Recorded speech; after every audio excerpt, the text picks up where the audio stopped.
आज हमारा चलेगा जीपी।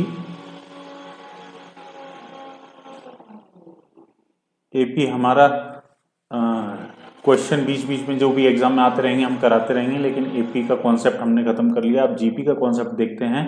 जीपी का मतलब होता है geometric progression. Geometric progression. Progression, ठीक है, शॉर्ट में हम जीपी बोलते हैं। जीपी एपी में क्या था, वहां पर हमारा कॉमन डिफरेंस था। वहां पर हमारा क्या था, कॉमन डिफरेंस। यहां पर हमारा जो सीरीज चलेगी वो चलेगी, ध्यान से देखेंगे, इसको हिंदी में बोलते हैं गुणोत्तर श्रेणी। गुणोत्तर श्रेणी बहुत इंपॉर्टेंट टॉपिक है, बहुत सारे कॉन्सेप्ट इससे क्लियर होंगे। इसका जो सीरीज रहती है, सीरीज कैसी रहेगी, जैसे मान के चलो फर्स्ट टर्म कुछ भी मान लो x है, 2, 4, 8, 16 एंड सो ऑन, ये चलती जाएगी। तो यहां पर जो फर्स्ट टर्म होगा, ये फर्स्ट टर्म है 2, और इसमें एक कॉमन रेशो रहता है। Common ratio. कॉमन रेशो का क्या मतलब होता है, वहां पर कॉमन डिफरेंस होता था, यहां पर कॉमन रेशो होता है। ध्यान से समझेंगे कॉमन रेशो का क्या मतलब होता है, ठीक है। कॉमन रेशो का मतलब होता है second term divided by first term, divided by first term. Second term क्या है, 4, यानी 4 डिवाइडेड बाई 2। फर्स्ट टर्म हमारा 2 था, तो यानी ये 2। अब देखो यहां पर नेक्स्ट टर्म कौन सा है, 8। 8 अब फर्स्ट टर्म हो जाएगा 4, तो यहां पर भी हमारा 2 आएगा। अब हमारा नेक्स्ट टर्म कौन सा है, 16, और प्रीवियस टर्म कौन सा है, 8। एंड मतलब ये है कि हमारा जो कॉमन डिफरेंस रहेगा, सॉरी कॉमन रेशो जो रहेगा, वो हमारा हर जगह पर समान होगा, तभी हमारी जीपी बनेगी। अगर कॉमन रेशो समान नहीं है तो हमारी जीपी संभव नहीं है, ठीक है। जैसे मान के चलो कोई सीरीज हमने दी 3, 6, 3, 9, 27, 81 एंड सो ऑन। क्या ये हमारी सीरीज जीपी में है, तो हमें सबसे पहले ट्राई करना पड़ेगा 9 को 3 से डिवाइड देकर। तो ये डिफरेंट रेशो क्या आ गया, कॉमन रेशो। कॉमन रेशो आ गया हमारा 3। अब देखो सेकंड टर्म में भी, ये नेक्स्ट उसमें भी 3 है क्या, 27 डिवाइडेड बाई 9, ये भी 3 है। 81 में 3 से, वो 81 में 27 से डिवाइड दो, तो ये भी 3 है। इसका मतलब हमारा जो कॉमन रेशो है वो हर जगह पर समान है। इसका मतलब ये वाली सीरीज किस में है, जीपी में है, यानी गुणोत्तर श्रेणी है। क्लियर है। अब बात कर लेते हैं इसके फॉर्मूले की। फॉर एग्जाम्पल इसकी जो सीरीज बनेगी, इसका जो सीरीज का फॉर्म होगा, सीरीज का फॉर्म होगा, वो क्या होगा, तो वो होगा जैसे फर्स्ट टर्म हमारा ए आ गया, दूसरा टर्म हमारा ए आर आएगा, तीसरा टर्म हमारा ए आर स्क्वायर आएगा, फोर्थ टर्म हमारा ए आर 3 आएगा, एंड सो ऑन, ये चलता जाएगा। ठीक है, देखो यहां पर कॉमन रेशो हमने आर माना है, कैसे कि फर्स्ट टर्म तो हो जाएगा ए, है ना, तो कॉमन रेशो निकालना है, कॉमन रेशो निकालना है। तो देखो जरा यहां पर second term divided by first term यानी ए, तो ये आर आ जाएगा। अब इस थर्ड टर्म में इसका डिवाइड दो, ए R square upon A R, तो एक आर से ये कट जाएगा, ए से ए कट गया, तो यहां भी आर बचेगा, यानी हमारा कॉमन डिफरेंस हर जगह आर है, सॉरी कॉमन रेशो हमारा आर है। कॉमन रेशो जब हमारा आर है तो हम क्या करेंगे, ध्यान से सुनेंगे जरा। यहां पर ये जानने वाली बात है कि हमारा nth टर्म कौन सा आएगा, nth टर्म। तो अब देखो जरा, nth टर्म ऑफ जीपी क्या होता है, nth टर्म ऑफ जीपी, उसके लिए बिल्कुल जीरो लेवल से देखेंगे जरा। जैसे हमारी सीरीज थी, नेक्स्ट पेज पर देखते हैं हम, ए आर, जैसे फर्स्ट टर्म निकालेंगे, मान के चलो फर्स्ट टर्म निकालेंगे, फर्स्ट टर्म हमने ए माना था, सेकेंड टर्म निकालेंगे, हमारा ए आर है, ध्यान से सुनना, फिर ए आर स्क्वायर था, फिर ए आर क्यूब था, फिर ए आर फोर था, एंड सो ऑन। हमारा nth टर्म पता करना है, मतलब फर्स्ट टर्म में देखो जरा यहाँ पर, क्या हम इसको लिख सकते हैं ए आर, यहाँ पर आर कुछ रहा होगा लेकिन पावर हम 1 - 1 कर दें, ठीक है, फर्स्ट टर्म में। सेकेंड टर्म जब हमने निकाला होगा तो ये ए आर 2 - 1 कर दें।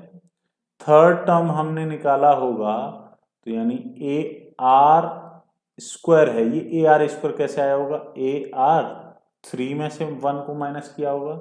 अगर हम फोर्थ टर्म निकालेंगे, फोर्थ टर्म का मतलब है यानी ए आर 3, देखो यहाँ फर्स्ट टर्म आया था तो यहाँ आर था ही नहीं, यहाँ सेकेंड टर्म आया था तो यहाँ पर एक आर आ गया, थर्ड टर्म निकाला तो यहाँ पर आर स्क्वायर आ गया, फोर्थ टर्म निकाला तो यहाँ आर क्यूब आ गया, यानी ए आर 4 - 1 किया, यानी एक कम हमें लेना है। इसका मतलब मुझे nth टर्म निकालना है, nth टर्म निकालना है, तो हम करेंगे क्या, ए आर और n-1, ए आर और n-1, क्लियर है, क्योंकि हमारे यहां पर एक कम आ रहा है, इसका मतलब nth टर्म जो हो जाएगा, nth टर्म ऑफ जीपी वो हो जाएगा A R n-1, n-1, n का मतलब यहां पर नंबर ऑफ टर्म से है, n का मतलब क्या है, नंबर ऑफ टर्म से है, क्लियर है यहां तक।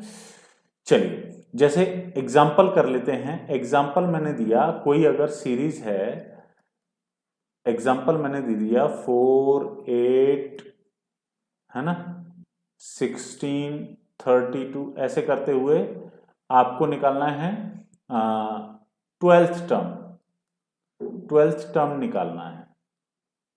तो देखो जरा यहां पर 12th टर्म निकालने के लिए सबसे पहले फर्स्ट टर्म हमारा क्या हो जाएगा, फर्स्ट टर्म आपका हो जाएगा 4, है ना, n का मतलब हो जाएगा 12, यानी नंबर ऑफ टर्म्स हो जाएंगे 12, ठीक है। कॉमन रेशो क्या हो जाएगा, बस ये तीन चीजें पता होनी चाहिए। कॉमन रेशो क्या हो जाएगा आपका 8/4 यानी second term upon first term, यानी ये आ जाएगा 2, और ये 2 आ जाएगा तो हमारा 12th टर्म क्या आएगा, 12th टर्म हम कैसे निकालेंगे, तो ये हमारा फॉर्मूला होता है A R to the power n-1, A हो जाएगा हमारा 4, आर हमारा कितना है 12, सॉरी आर हमारा 2 है, और n-1 यानी 12 - 1, ऐसे चलेगा, यानी 4 इंटू 2 की पावर 11, और 4 को 2 का स्क्वायर लिख सकते हैं, और 2 की पावर 11 है यानी 2 की पावर 13 आ जाएगा, ठीक है, 2 की power 13 is the right answer. Understood. चलिए आगे बढ़ेंगे, 2 की पावर 13 हो क्या जाएगा, वैसे जो भी है हम निकालेंगे। अब बात करते हैं sum of n terms of GP. तो पहले तो डेरिवेशन देख लेते हैं, व्हाट इज डेरिवेशन, डेरिवेशन ये फॉर्मूला आएगा कैसे, चलिए सम ऑफ n टर्म्स, मान के चलो जैसे हमारा डायरेक्ट अगर फॉर्मूला देखा जाए तो हमारा जो फॉर्मूला बनता है वो बनता है सम का first term 1 - r to the power n upon 1 - r, upon 1 - r। ये कब के लिए है, जब r इज लेस देन 0 है, जब r लेस देन 0 है यानी r नेगेटिव में चला जाएगा तो हमारा ये वाला फॉर्मूला लगेगा। लेकिन जब हमारा r पॉजिटिव होगा यानी r इज ग्रेटर देन 0 होगा तो a बस चेंज हो जाएगा, r to the power n-1 upon r-1, -1, ये वाला फॉर्मूला बन जाएगा। क्लियर है? तो ये नोट कर लेंगे या स्क्रीनशॉट ले लेंगे। इसके बाद करते हैं हम ये फॉर्मूले बनते कैसे हैं, चलिए देखते हैं। चलिए, sum of n terms of GP, sum of n terms of GP. हमारी जो सीरीज रहती है, जो सीरीज रहेगी A R square AR cube and so on, nth term बनेगा ARn-1।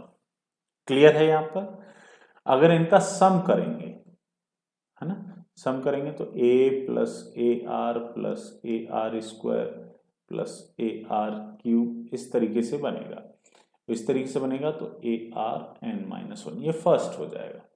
ठीक है, अब इस फर्स्ट में ही हम क्या करेंगे, R से मल्टीप्लाई करेंगे। R से मल्टीप्लाई करने के बाद ये पहला सम है, तो सम दूसरा बन जाएगा AR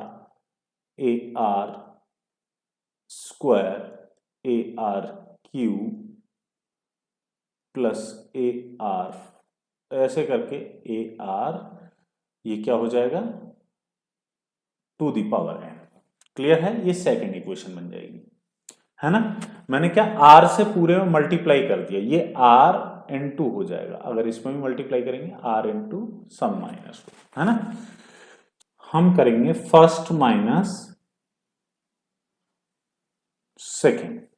तो हमारा एक सम था, इसमें से ये सम को माइनस करेंगे, इसका मतलब ये हो जाएगा कि जो हमारी सीरीज थी A plus AR plus AR square, ये तो आ जाएगा, ये ARn-1, ये तो आ जाएगा एक ब्रैकेट में, और माइनस करेंगे ना इसमें से माइनस करेंगे AR plus AR square plus AR cube, ऐसे करते हुए ARn तक। ठीक है, ये जाएंगे, तो जब हम माइनस करेंगे तो ये तो सम कॉमन आ जाएगा, वो इधर बचेगा 1 - R, और जब हम इधर सॉल्व करेंगे तो देखो ये सब कैंसिल आउट हो जाएंगे, ये AR स्क्वायर, क्योंकि यहाँ पर AR है, ये सब माइनस के हो जाएंगे, ये सब प्लस के हो जाएंगे। लेकिन ये ध्यान रखना है, इधर तो A बचेगा और उधर बचेगा ARn,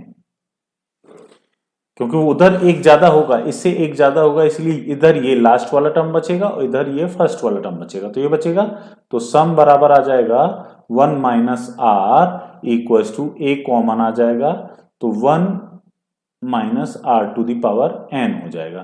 तो सम क्या आ जाएगा, सम आ जाएगा A 1 - R to the power n upon 1 - R। ये तो है जब R की वैल्यू लेस देन 0 है। R की वैल्यू क्या है, लेस देन 0 है, और R की वैल्यू जब, ध्यान से सुनना, R की वैल्यू जब ग्रेटर देन 0 हो तब हम क्या करेंगे, तो सम हो जाएगा A R बस आ जाएगा -1 और ये R-1। ठीक है, प्रूफ ऐसे ही करेंगे। तो ये हमारा डेरिवेशन था, इससे आगे के क्वेश्चन हम बाद में देखेंगे। तब तक के लिए नमस्कार। जाने से पहले एक बात और कहना चाहूंगा कि जो भी वीडियो आपके पास आ रहे हैं उन्हें ध्यान से देखिए, बिल्कुल कॉन्सेप्चुअल पढ़िए। कॉन्सेप्चुअल नहीं पढ़ेंगे तो दिक्कत हो जाएगी किसी भी क्वेश्चन में। शॉर्ट ट्रिक आप तभी बना पाओगे जब आपको कॉन्सेप्ट पता होगा। चलिए, तब तक के लिए नमस्कार।